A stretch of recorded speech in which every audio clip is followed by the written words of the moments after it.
atheists, agnostics, long-haired weirdos, short-haired weirdos, vandals, hooligans. The government, hug the government, love the government, hug the government, love the government, hug the government. Welcome to The Politics Guys, a place for bipartisan, rational, and civil debate on American politics and policy. I'm Northern Kentucky University political scientist Michael Baranowski. I'm joined today by University of Northern Iowa political scientist Justin Holmes. Hi, good to be here. Yeah, it's great to be doing the show with you. It's been a while, and I should point out that normally I'd be doing the show with Jay. In fact, I was scheduled to do the show with Jay, but there was a death in his immediate family, and so he is obviously with his family working through that, and so certainly our hearts go out to him. It's a difficult time, and I'm just glad, Justin, that you were able to jump in and take his place for this week. Yeah, it's great to be talking to you. I wish it were under different circumstances, and wish Jay and his family the best, and we're definitely thinking about him. And also, before we get started, I want to thank our newest Patreon trial members, Mark and Justin. That's a thing you can do.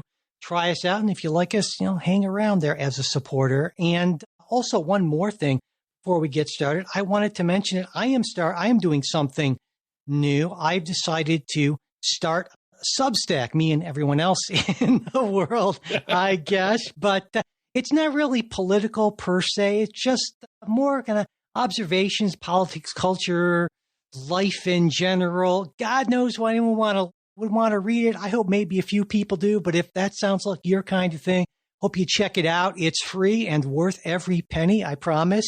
Money back if you're not fully satisfied. And it's baranowski.substack.com, I think. But anyway, I'll put the link in the show notes for anyone who's interested. I'm looking forward to doing it, and hopefully some people will be interested in reading it. So there you go. All right. We weren't planning on saying anything really about that tragic collision between the jet and that Army Black Hawk helicopter with 67 dead, because at the time we were putting together our lineup for today, and we're recording this on Friday afternoon, it really didn't seem like a political story. But President Trump made it one by opining without any evidence that the tragedy could have been the result of DEI policies at the FAA. And when he was pushed on this by someone in the media, he said, well, it's common sense. That's why I believe this. And unfortunately, not a lot of people have as much common sense as I do, I guess. I don't know. But, it occurred to me, as anyone who's really been paying attention since 2016 should know, Donald Trump doesn't back down, right? He doubles down. And so this time, he didn't just say those things. He doubled down by releasing yesterday a presidential memo, this is on January 30th, in which he wrote of the collision, this shocking event follows problematic and likely illegal decisions during the Obama and Biden administrations that minimized merit and competence in the Federal Aviation Administration. And the memo went on to cite an FAA policy to recruit individuals with severe intellectual disabilities. Somehow he neglected to mention that FAA policy has been around since at least 2013, in other words, during the entirety of his first administration. And in addition, the memo didn't mention that policy didn't actually lower standards for air traffic controllers, but requires that all candidates meet rigorous qualifications. But there you go. It's been a lot this last, what has it been, 11 days? It feels like 11 years. Before you were joking about age 20. Yeah, drinking from a fire hose. So I guess, Justin, what do you think first about how President Trump responded to this tragedy and just in general this first 11 days or so? Yeah, so starting with the plane crash, certainly this gets political in quite a hurry, and his statement is out there very early, and certainly there's a lot of people sort of blaming him, for it as well. I thought just in general, as a response to tragedy, it was quite poor. So, thinking about kind of roles that presidents have, one of those is sort of what we would call a symbolic leadership thing, which is, response to things like this, essentially, a response to tragedy and events and things. And he really, there's basically in all of this, there's about one line about it being tragic and, thoughts for the people affected and things like that. And almost the entirety of it is beating up on DEI and beating up on Joe Biden and beating up on Barack Obama. It was really sort of a real contrast.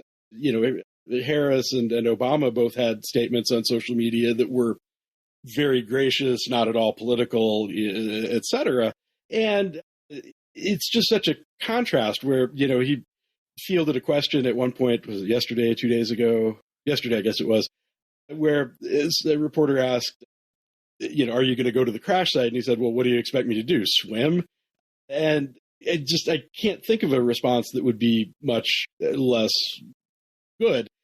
But, as far as the policy merits, I mean, it is, there's definitely a political angle to this, setting Trump aside, given that this is a regulatory issue potentially, it's so the FAA and NTSB are going to be involved in this. And, there are policies that come out of any air tragedy, more or less. So certainly it's potentially game, but, he's making these statements within hours. I mean, there were still, bodies in the water at that point.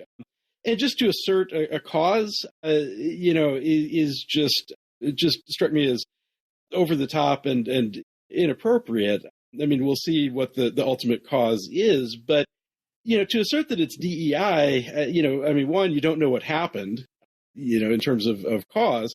Definitely looks like a human error kind of thing rather than mechanical failure. But beyond that, we don't know any of the players. Even if he's going to blame DEI, which I think would be a stretch under any circumstances, we don't even know who the people are. And, at least two of the pilots were white men, so making an assertion like that without any facts out or anything like that, it's very Trump, but it's not a productive way to deal with a tragedy, whether it's, sort of getting to the bottom of what happened or the optics or, just your standard, this is what presidents do, kind of thing, being that kind of mourner in chief.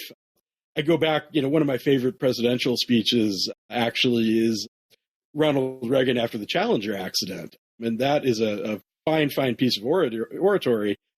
This is not that, by any stretch of the imagination. And it's just, it's to be expected, I guess, given kind of what his general demeanor is. But it really, it feels like we've lost something in that regard. Well, it seems to me that, and we said this before on the show, that I think Donald Trump isn't so much a liar as he's a bullshitter, because for a bullshitter, truth is immaterial. And the primary concern of the bullshitter is creating an impression or an effect. And I think Donald Trump saw this as an opportunity to hit on one of his greatest hits. And that's, of course, anti-DEI, right? Basically, we've got anti-DEI, anti-immigration, national economic nationalism, not being taken advantage of by other countries.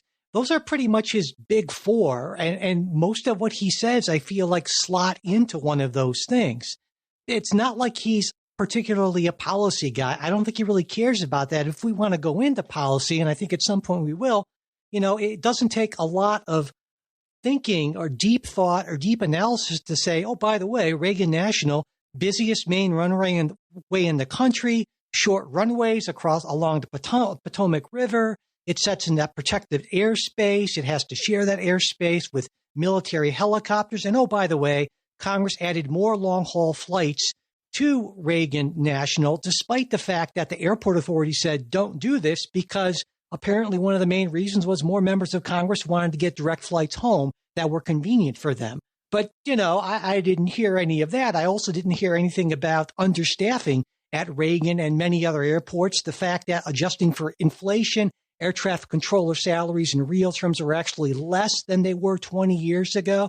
All of these things, I think, are potentially important, but they don't serve that purpose of allowing us to just find some convenient, easy scapegoat. Oh, it was these incompetent DEI people who clearly did this. When in a lot of cases, tragedies like this tend to have a lot of different causes and be related to a large nexus of events. But my God, that's boring, right?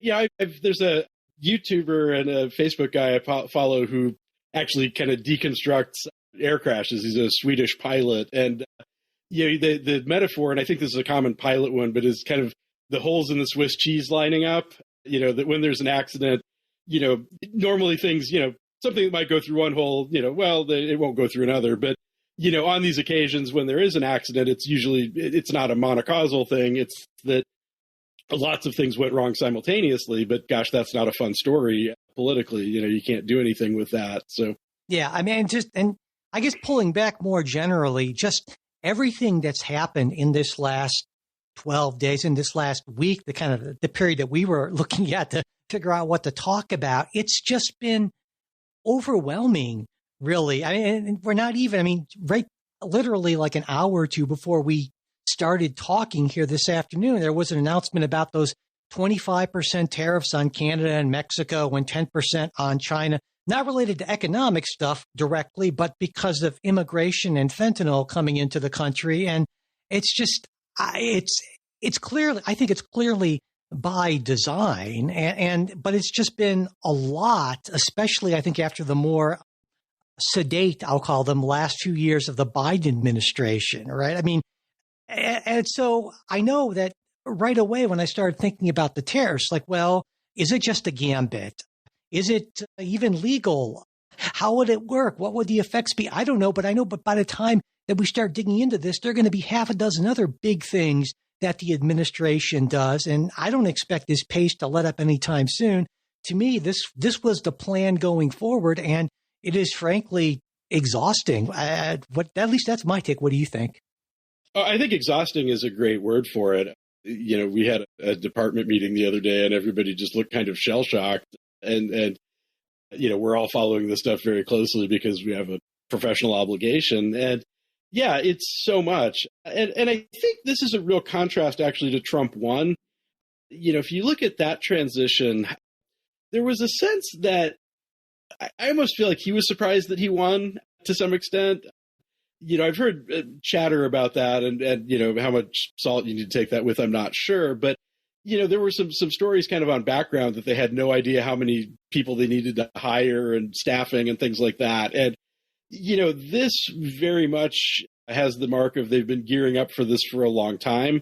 And it is a very much kind of flood the zone situation to overwhelm any kind of resistance, any kind of examination, just anything. And I think to an extent, just, throw a bunch of stuff at the wall and see what sticks. Because I think several of these things, and we may go into some detail in a minute, a lot of these things are frankly legally suspect. And I don't know to what extent he knows that, to what extent his advisors know that, et cetera. But it sort of feels like they're just throwing out as many things as they possibly can with the hope that, hey, at least some of this stuff will stick. And, then we can sort of claim credit later. And it's those, it's the evil swamp that's thwarting us from making America great again. But, if you throw, you miss all the shots you don't take, I suppose. And so, the idea here just seems to be to take as many shots as possible. And it's also really got, I think, the Democrats just flummoxed. I feel like the national leadership is towards the middle of this week, I felt like they were starting to come around a little bit, but they just seemed like they had kind of rolled over to the shock and awe that, it was so overwhelming that there's just not really a sense of how do I even push back against this? Because it's a multi-front battle, on hundreds of fronts at this point. And I think it's sort of a potential win-win-win for Donald Trump. Either he gets the policies and the changes that he wants, he doesn't, and then he gets the grievances that he's so good at running on, at using to his advantage. And additionally, all of the sort of non-political junkies, which is most Americans, will just tune out because of the sheer volume of this. And it makes many folks who are in opposition to Trump probably sound to the rest of the country like they're just whining about everything all the time. And, oh my God, won't you just shut up already? And so Kevin Cramer had a senator, a Republican senator from North Dakota. He said, this is Donald Trump. He throws hand grenades in the middle of the room, then cleans it up afterwards. I just think the guy's a genius. And I got to say, for politics in 2025 in the social media era, I haven't seen anyone who's anywhere as close to as good. Yeah, tactically, I think this gets some credit, with the caveat that I don't like any of this. I think it's all I think it's all bad policy and bad governance, and there are lots of issues. But yeah, I think, that's spot on. I mean, from a tactical standpoint, it's brilliant. And, we've seen this push. I think the talk really goes back to FDR with that idea of the first 100 days of an administration being, especially important. Although I feel like it's been more recent that people have sort of explicitly invoked that. And so it's not unusual to roll out a bunch of stuff, early, because that's kind of when you've got political capital to burn, et cetera. But this feels just different, both kind of by degree, but also maybe in purpose and in kind. That typical 100-day stuff is, setting a tone and rolling out an agenda and getting to work on top priorities. But this really does seem like it's meant to just overwhelm, as much as anything, which I don't feel like. I mean, Trump 1 wasn't this. I don't feel like the Biden days were like this. I don't feel like the Obama first 100 days were like this. This just feels something, very different. It's that kind of move fast and break stuff, tech bro sort of thing. Exactly. And that's why I think that's I think the genius of it. It so fits with the sort of modern attention span, how we get media these days, and just the general culture and environment. And I give him credit for figuring that out. I like you, I don't like most of it, but it sure does seem to be so far effective. We'll see if it's actually a long-term strategy or not. I have my doubts, but I do as well. Kind of speaking to your public perception of it too, I think one aspect of this is that some of it is so over the top that it's almost like people don't believe that's what he's doing. For people that don't pay attention closely, that, if you're hearing about it secondhand, it's like, well, no, he wouldn't do that. And I heard that from some people, during the campaign who were, kind of reluctant Trump supporters, but the notion was, oh, well, he doesn't mean that, or he's not going to do that because that's just crazy. Well, here's the crazy at this point where he's doing that stuff, but it's almost like a continuation, oh, we'll just shut down like all government spending, or, a large swath of it. And I think to somebody that's not tuned in, I mean, that just sounds like hyperbole, so it makes it, I think, it makes it very hard to sort of defend against and rally people around, et cetera, apart from very small sort of politically engaged pockets. Well, why don't we move into one of the sort of main things, one of the many main things we could have talked about this week, but there were a bunch of confirmation hearings this week, weren't there, Justin? Yeah. So, we've certainly one of the things that a new administration does is they're going to be staffing kind of all of those senior level positions that require Senate confirmation. And so, this week we've had hearings for several more of Trump's nominees, RFK Jr. and Kash Patel in particular. And, we've talked about this on here a lot. I think, gosh, both of the last two times I've been on with Jay, this was kind of a main point of discussion. But I think it is an important thing, both in terms of kind of what that staffing says for policy and how those departments are run, but also sort of as a barometer for kind of the unity of the Republican coalition and sort of the Democratic opposition. So the nominees this time, we've had hearings for Patel and RFK with Gabbard coming up. They seem to be even more contentious than some of the others at this point. So, based on what you've seen, I guess, what do you think about sort of the hearings, prospects for these folks, and just, in general, what the state of play looks like as far as this senior staffing goes? Well, at this point, I've learned not to underestimate the willingness of Republican senators to roll over to Donald Trump. So I want to be careful about this. But that said, it sure seemed to me that it would at least be possible that Gabbard and RFK Jr. might not actually come out of committee with favorable views. Now, that doesn't necessarily mean that they won't get a vote on the floor, but it certainly would be a roadblock at least. With RFK Jr., I mean, a lot that we already expected. Some of the doctors in the Senate are a little incredulous about his views of vaccines. He said he's not anti-vaccine, but that whole exchange with Bill Cassidy when Cassidy said, well, here's a whole bunch of studies that say that, there's no link between vaccines and autism. And then RFK says, well, I have this one study that's not peer reviewed or published in a journal and that was funded by an anti-vaccine group, but it says the opposite. And I'm going with that. And so I hope that there are enough there are at least 4 Republicans who would say, you know what, this is maybe a bridge too far. On Gabbard, I think that's the other nomination that might be in a little bit of trouble. And I feel kind of conflicted about this. Clearly, they were folks on both sides were making this about Edward Snowden. And I get that, right? The whole, is Snowden a traitor? And she wouldn't answer that question.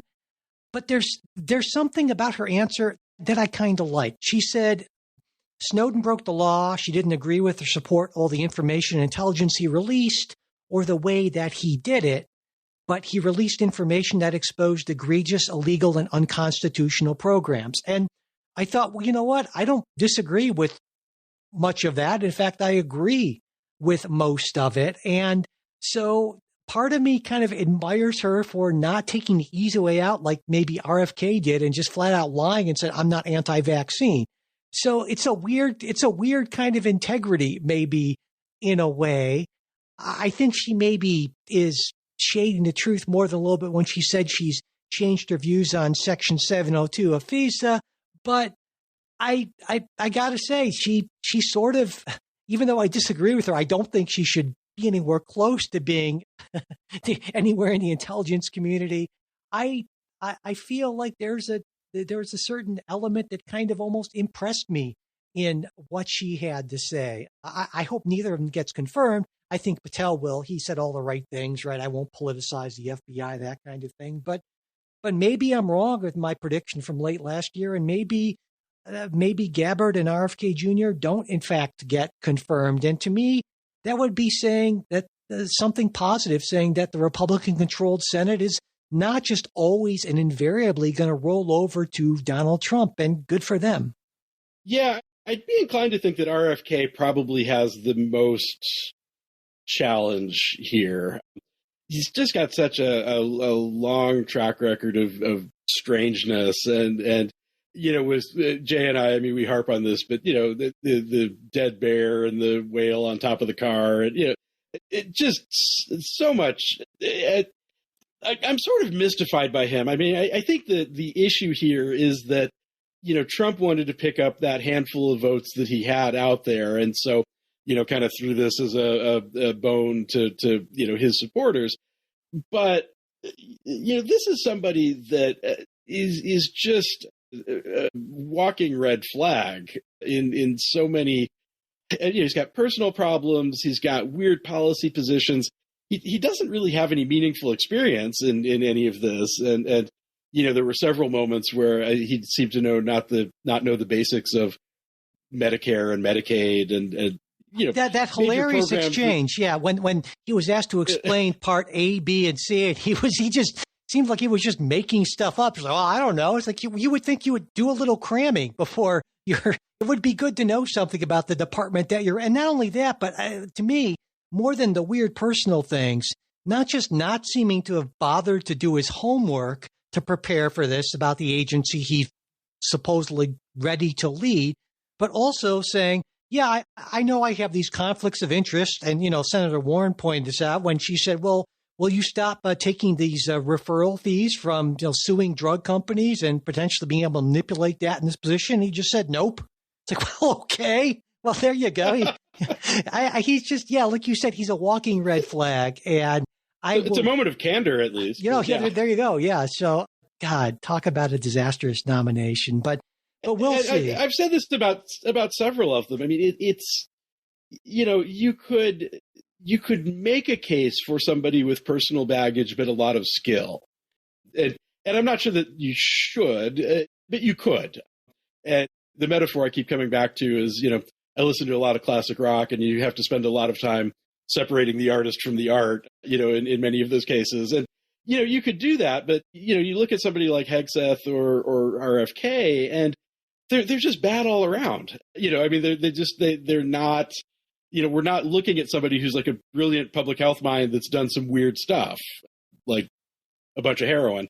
We're looking at somebody who doesn't have any conception of what the job is and has terrible beliefs and generally poor personal judgment. I mean, it's a boggling, sort of thing that it's even, ultimately, I mean, we're looking at, 4 Republicans coming over as the only path to sanity on that. It reminded me, a week or two ago, I watched Gladiator 2, and there was a scene where the emperor decided that the syphilitic crazed emperor decides to name his monkey like the first consul, and everyone's like, yeah, monkey, hail monkey. And just kind of after looking at each other, it's like, yeah, there you go. I mean, so thankfully the Senate, at least I think there are enough Republican senators who I don't think, but I think there's at least some reason to believe that there are at least 4 Republican senators who are willing to at least seriously consider pulling the brakes on at least these 2 nominees. And so we'll see. But I won't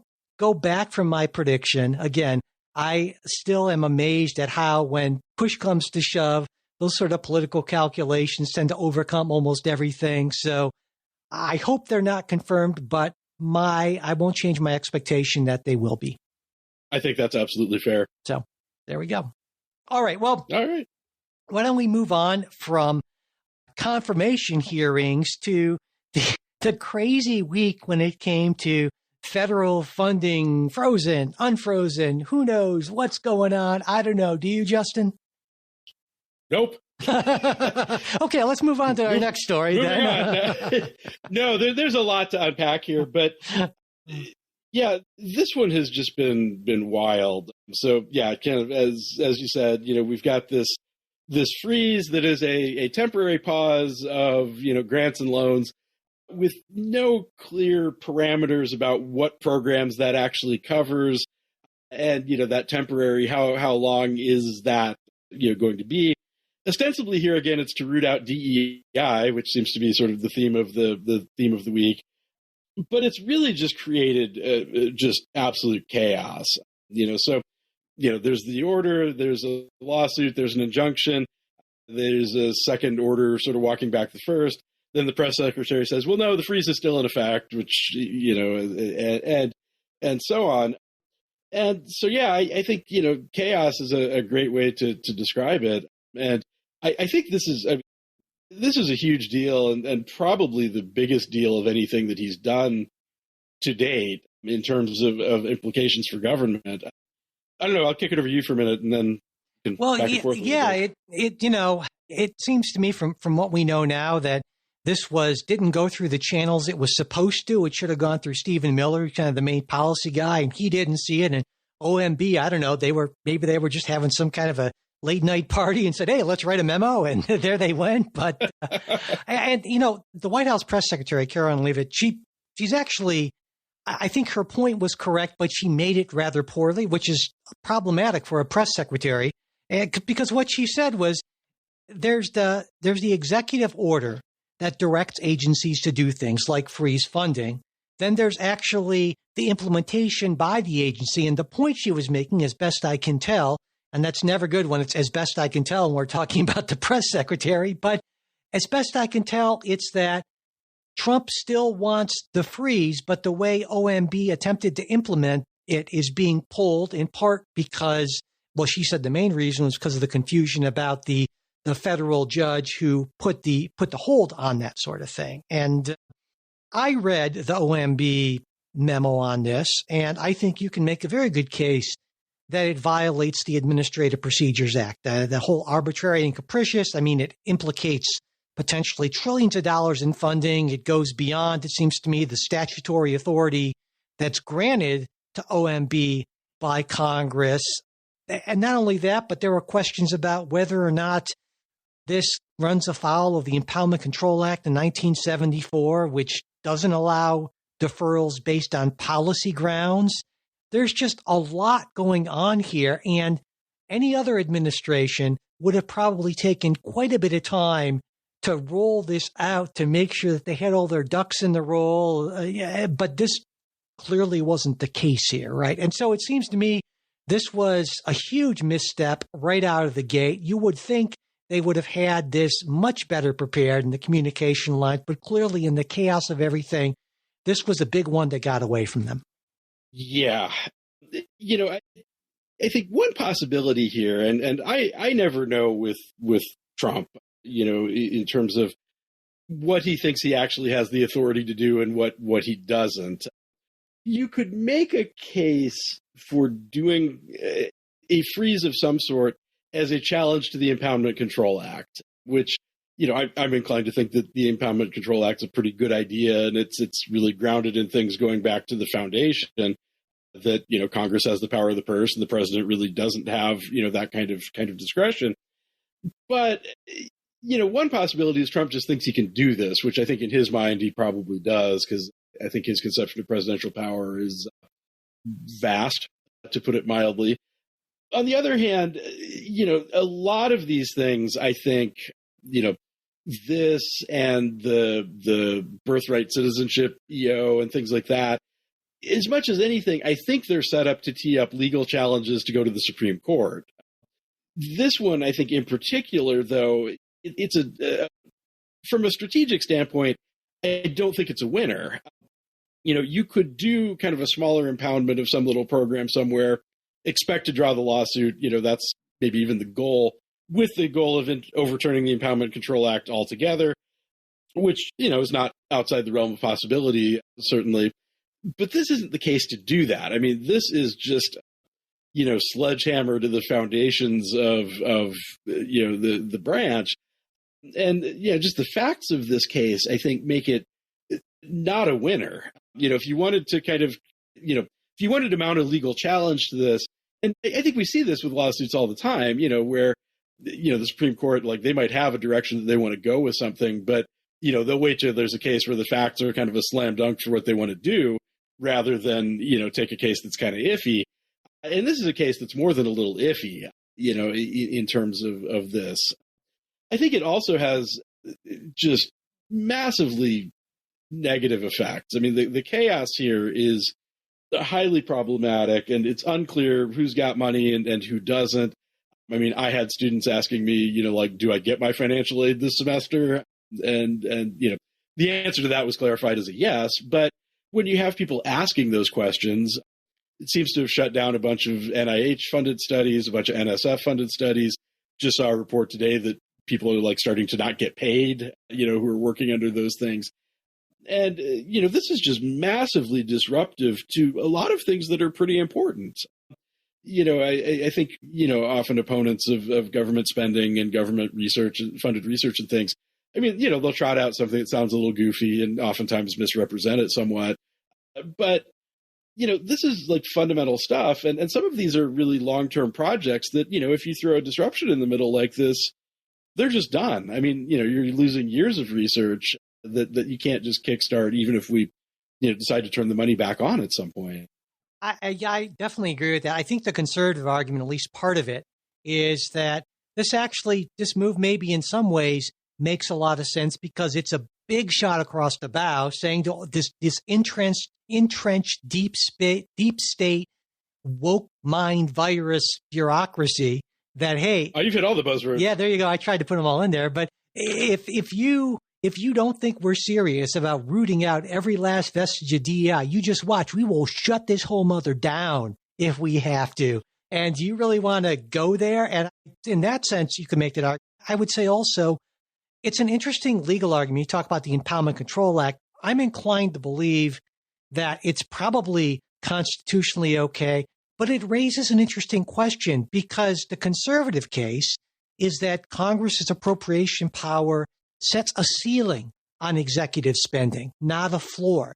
And the founders, the beginning of this country was all about limiting the power of the executive, of the federal government, and spending less actually is a limit on government, in which case, spending more isn't. And so therefore the power of the purse was only intended to limit excessive executive spending. And that kind of fits in with the whole limited government thing.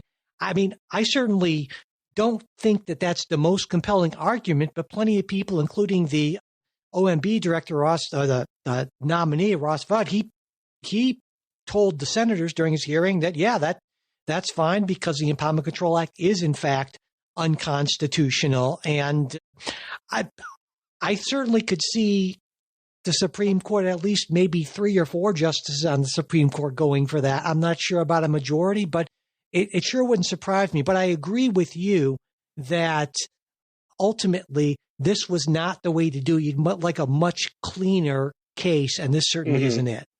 You know, one thing that this reminds me of a little bit is the case with the line item veto, where you know the grounds of the line item veto, or the rationale, I think very much on that same conservative idea that, well, you know, this is a chance to put the kibosh on spending and you know, placing limits. And, you know, the court, at least then, and it's granted a very different composition of the court then, but, you know, essentially said, you know, look, this is inserting the president into the legislative process in ways that he shouldn't be. You know, it violates the separation of powers, and that it ultimately kind of blows up the ability to even negotiate in Congress, because you wouldn't, you know, you and I could strike a deal as members of Congress, and then, you know, the president shoots down one side of it and not the other, and whatnot. And I think that logic would very much apply to this situation, you know, where placing pretty severe restrictions on the president's ability to not spend money would be a good idea.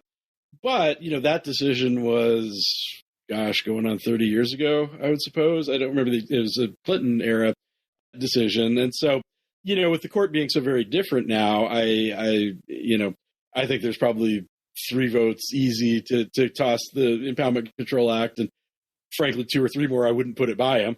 Well, I guess I feel it's different in some way, because here we're not talking about any sort of legislation that would give a president authority, but simply a president saying, I'm not going to do this thing that Congress directed me to do, which seems to me to be a pretty clearly in conflict with the take care clause. If you're supposing, if you have a constitutional obligation to take care that the laws be faithfully executed, and you say, oh, I'm not going to spend money on doing this thing that Congress appropriated, well, how does it not run up against that in a pretty clear way? And I would expect that Alito and Thomas and whoever else would join that side of it would have to do some sort of judicial gymnastics to kind of explain that away.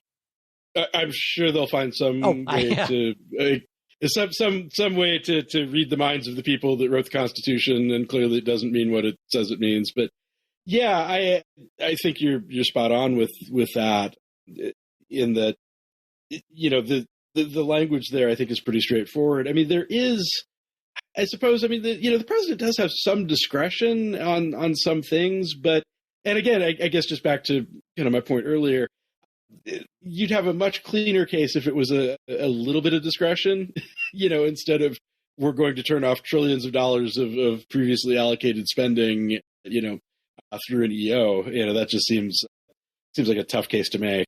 Well, and again, I think that the 4-dimensional chess sort of serious conspiracy theory sort of view of this from the left would be that, this was totally planned. There's no way this big thing would not have gone through Stephen Miller's office. So clearly what they wanted to do was to just shock and awe everyone right off with this thing. And they're completely happy with it. There's no way that Miller would have missed this. There's no way that Leavitt would have made such an unclear, clarifying statement. And this is all going according to plan.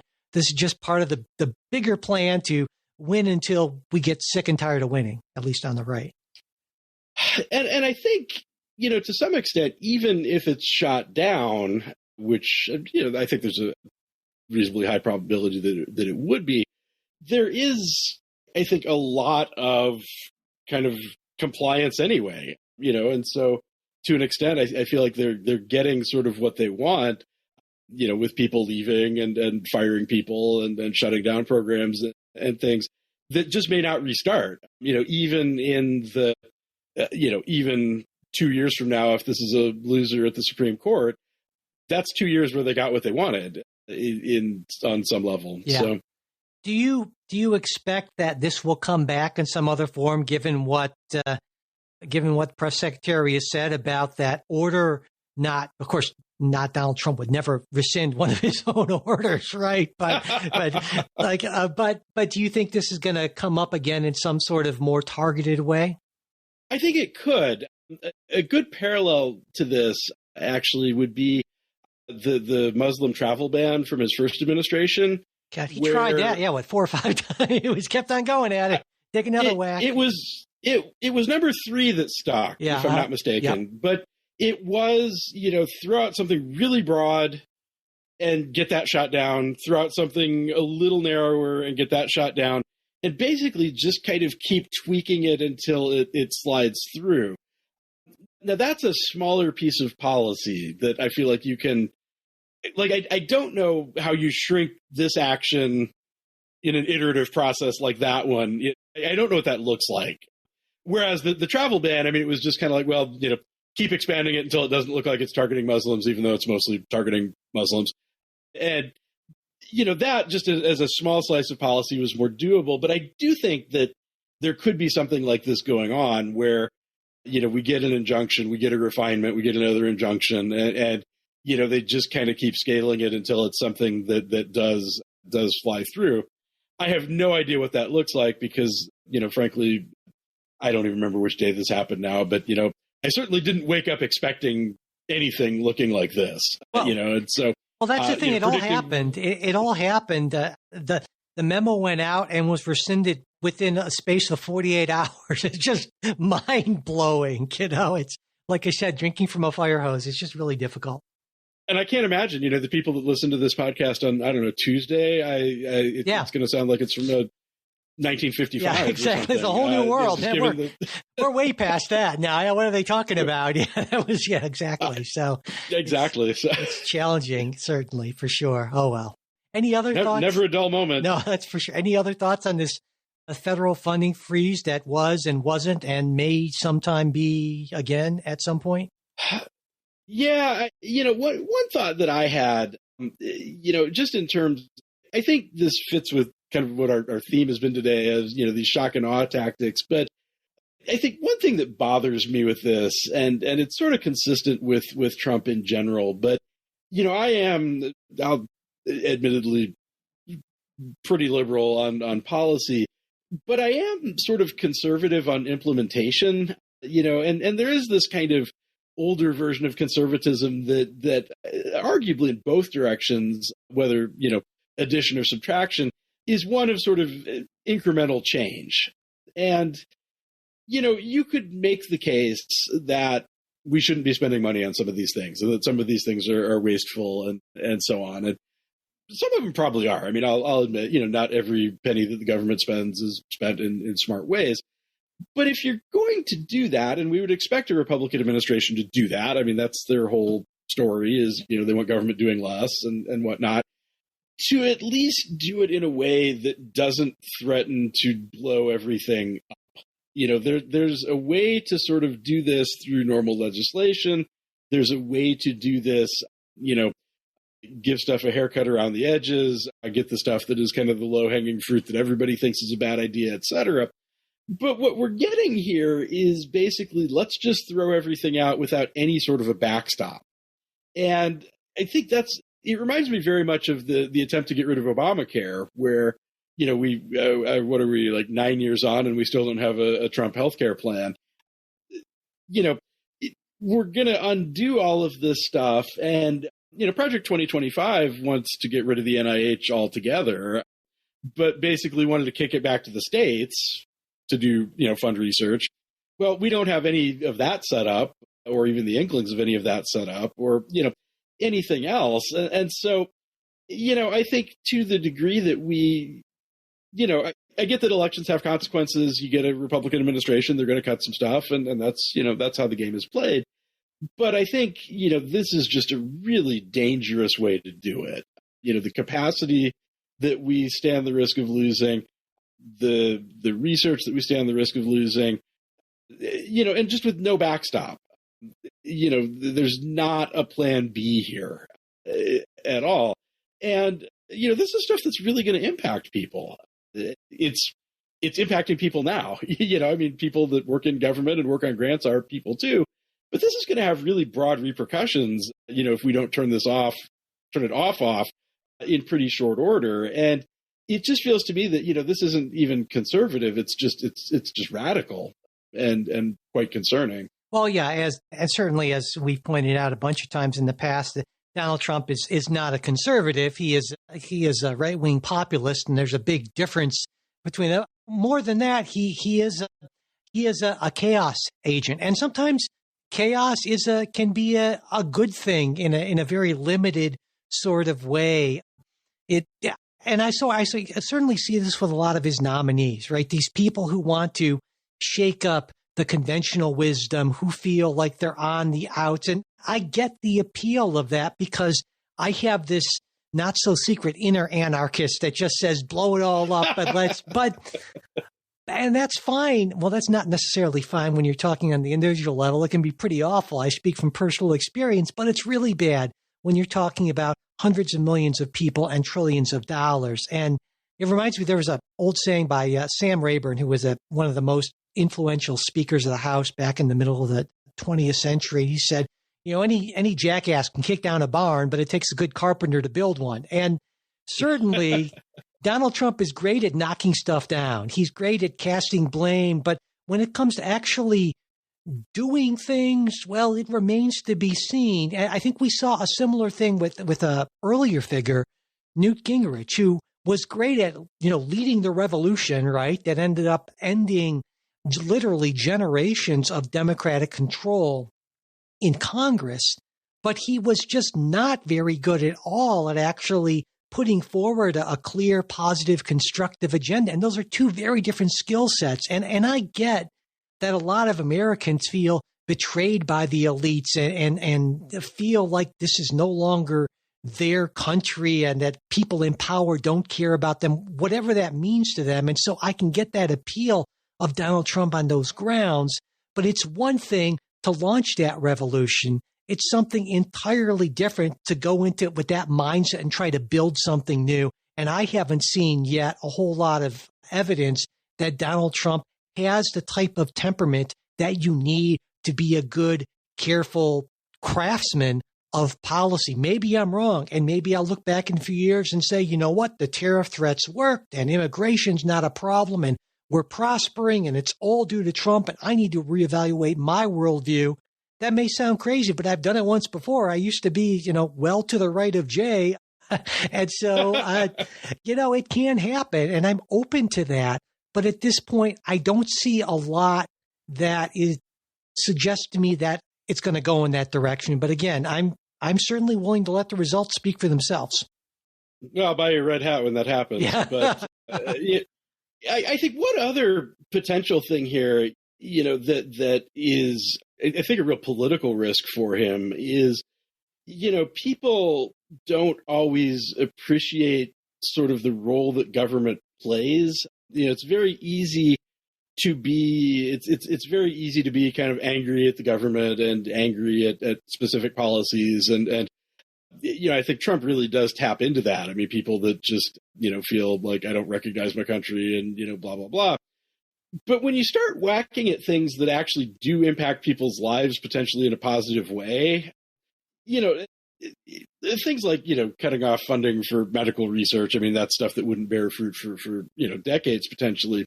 But some of this other stuff is going to start hitting people very directly. And I do wonder if that doesn't erode even, some of his supporters. Not all of them, but when you start, when you fire the whole IRS and it takes, 9 months to get your tax return or something like that. These are the kinds of things that I think could have some real blowback. And, when you go in and just start tearing stuff down, it sounds great at first. And people are like, gosh, I hate the IRS and, I'm mad at them and good riddance, hit the pavement. But once you start to have things break down where government, has been doing things that maybe you weren't even aware of, I think, even amongst some of his supporters, there's going to start to be some fallout there. Yeah, I certainly think that, like I said, there's an advantage to having a chaos agent here and there to shake things up.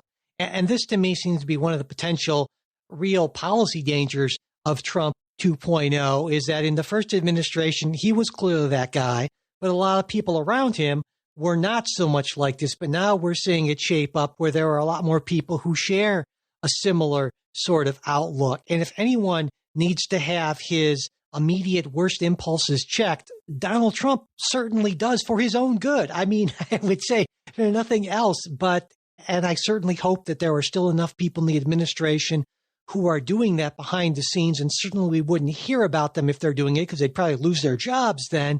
But Donald Trump needs to be handled. And if he isn't, I expect that bad things are going to happen. All right.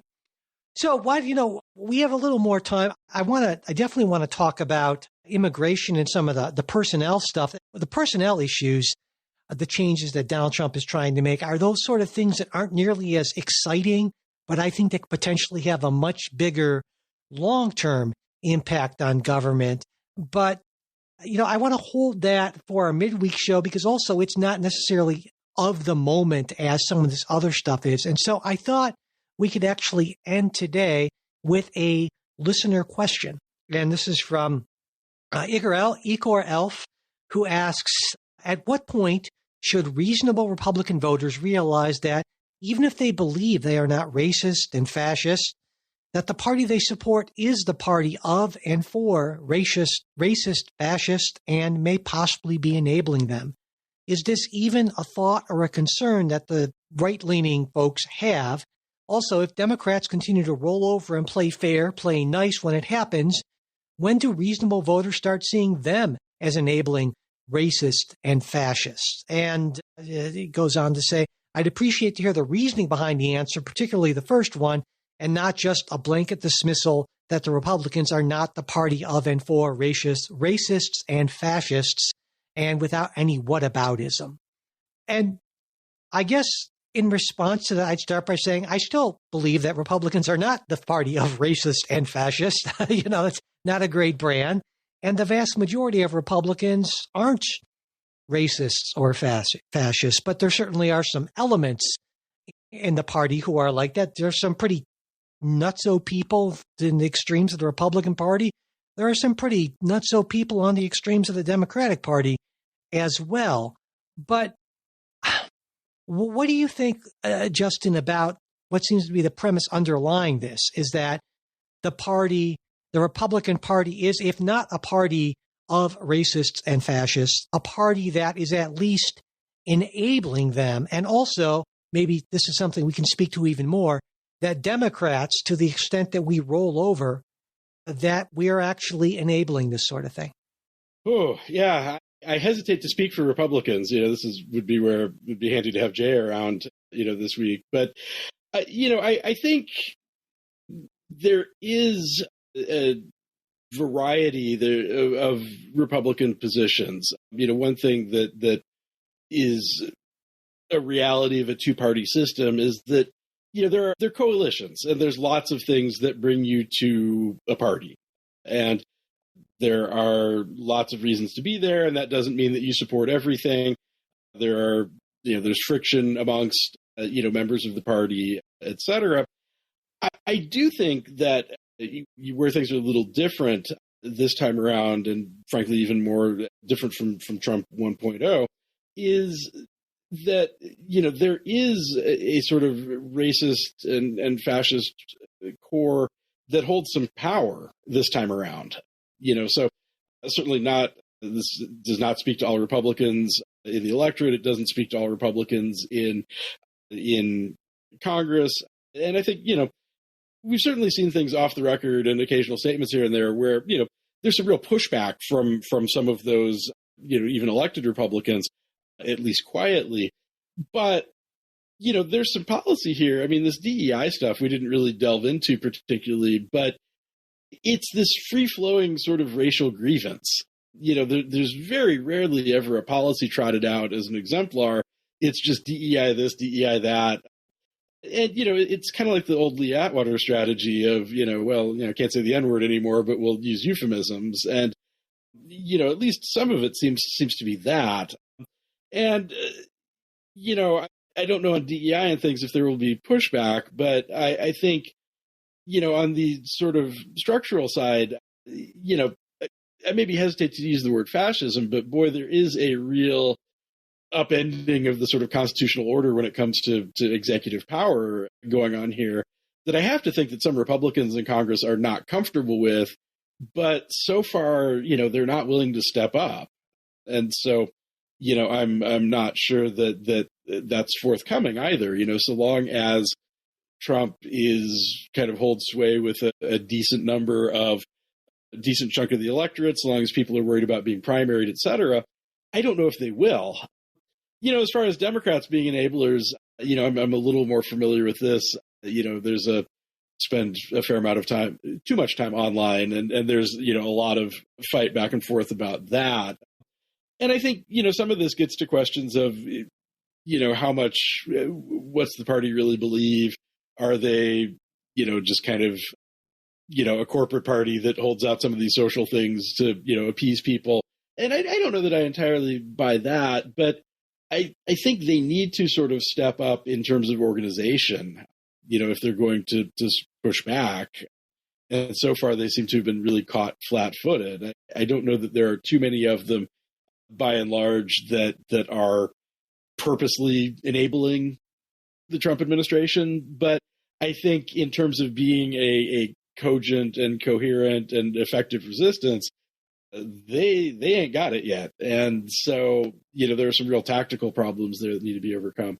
I don't know if that answers the question in any way. Yeah, absolutely. I'll start with the fascist thing. I have a problem with the term, and maybe this is just the academic in me coming out, but I feel it's a lazy term. And it's not, it's a mischaracterization, because fascism, by definition, includes a big element of militarism, of sort of this subordinating the individual for the society, right? And that's just not what we're seeing. If anything, Trump wants to get away from the militarism, and this idea that, this is the Republican Party is such a give me liberty, don't tread on me, gas and flag sort of. That's such a huge element of it. Call it something, but fascism is not what it is. There are elements that are similar, common to both, right? The authoritarianism.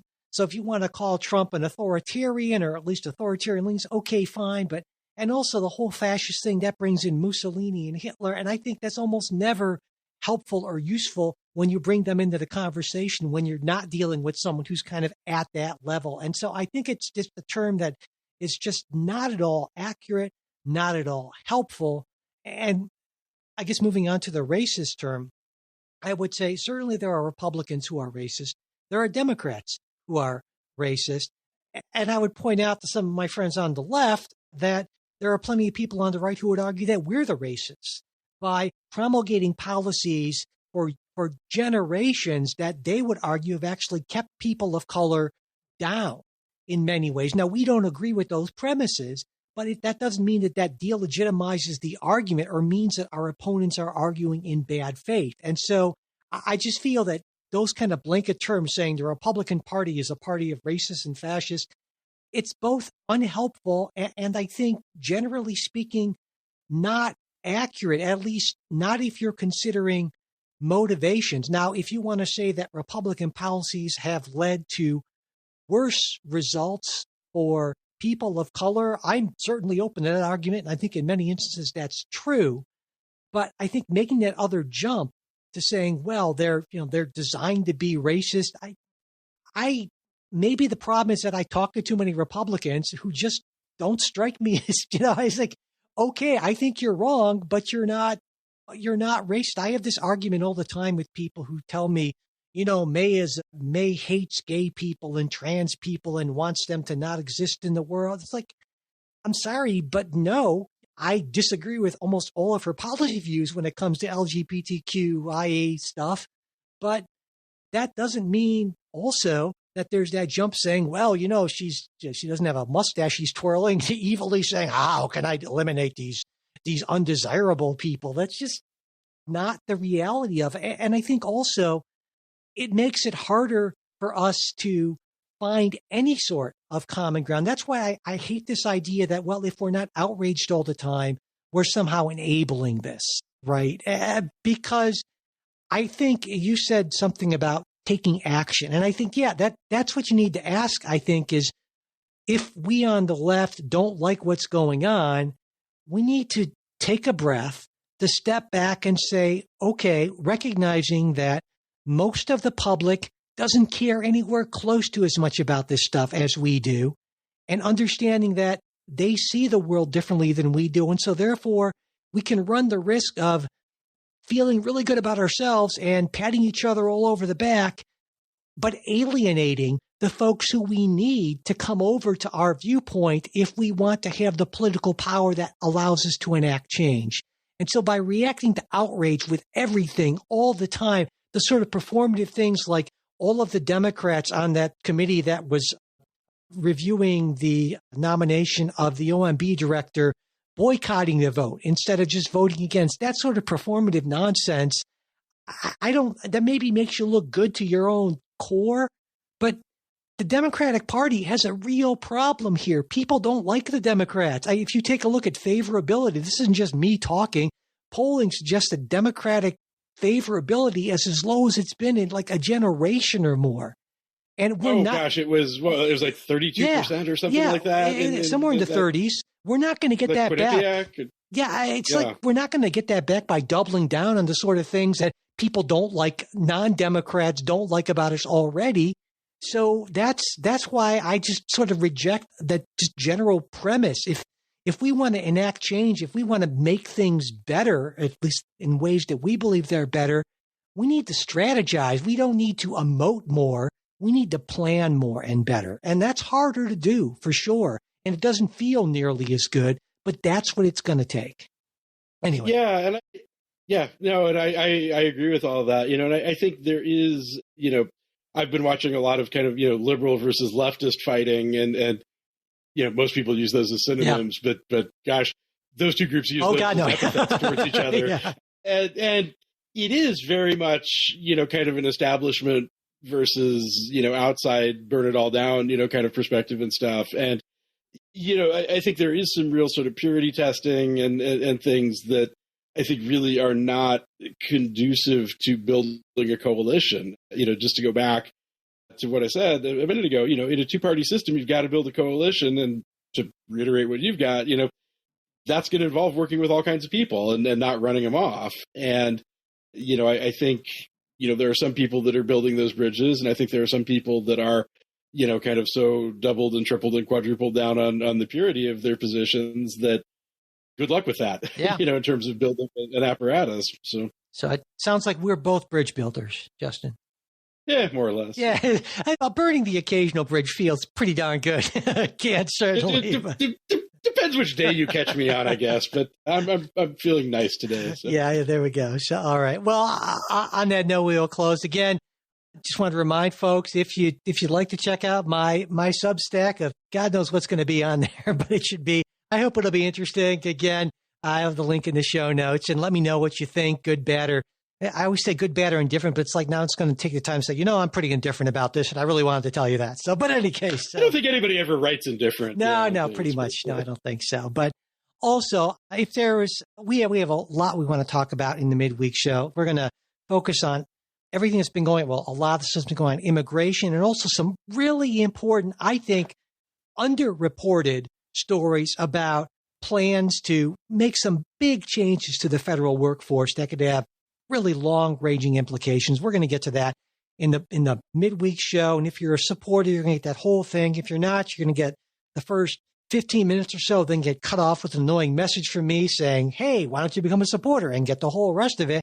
And I hope you do that. There are all kinds of plans with all kinds of different benefits, and you can check it all out by going to the support links in the show notes.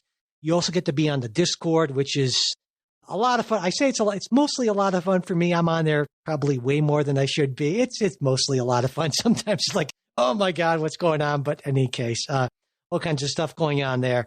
So we hope you'll check it out. And if you would like to get that full midweek show, but you're not at a point where you can support us financially, just send me an email, mike@politicsguys.com, and I will make sure you get the full midweek show every week sent out to you there. And also one other thing, it really would be helpful if you subscribe on whatever podcast app you're listening to us on, rate and review us. That helps a lot. It helps with those algorithms, and share episodes on social media with your following, assuming you have one. And if you don't, well, we hope you get one so you can share episodes. And finally, as always, I want to thank our most excellent executive producers. They're Wilma Moreno, Daniel Toe, Ryan Beasley, and Don Oglesby. We'll be back with a new episode for you next week. We hope you'll join us.